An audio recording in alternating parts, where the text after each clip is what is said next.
केले जे वण आहे याचा बोलू जरी केला, साक्षात भगवती जरी या ठिकाणी बसली सांगायला, तरी भगवान शिवाचं आख्यान आपल्याकडून पूर्ण होऊ शकत.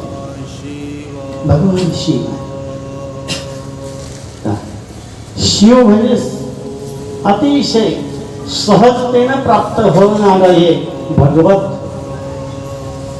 अधिष्ठान. तुम्ही जर काशीखंड वाचला असेल, शिव महिम्न स्तोत्र वाचलेलं आहे असला, तर त्या स्तोत्रामध्ये अनेक अनेक प्रकारचे उद्दिष्ट, अनेक प्रकारचे उदाहरण या ठिकाणी भगवान शिव म्हणजे सहज आहे.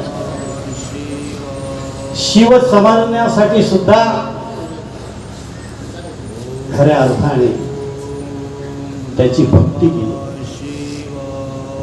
बघा, या ठिकाणी कथा श्रवण करीत असताना साक्षात आपण अंतर्मुख होतो. बहिर हे जग आहे बहिर्मुखी आहे.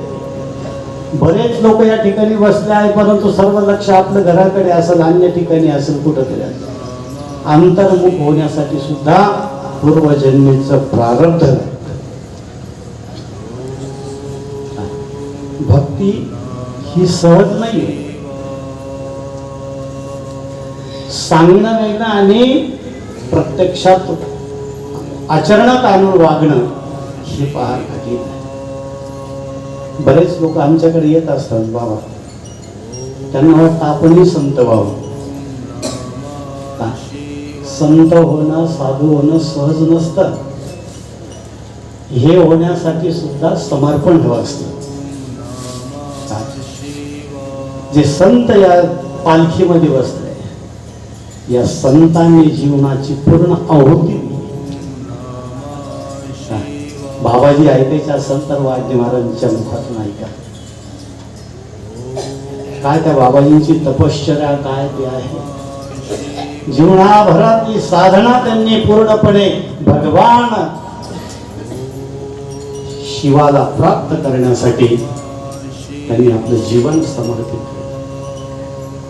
साक्षात शिव. संत होणे सहज नाही, संत होण्यासाठी सुद्धा खूप काही करावं.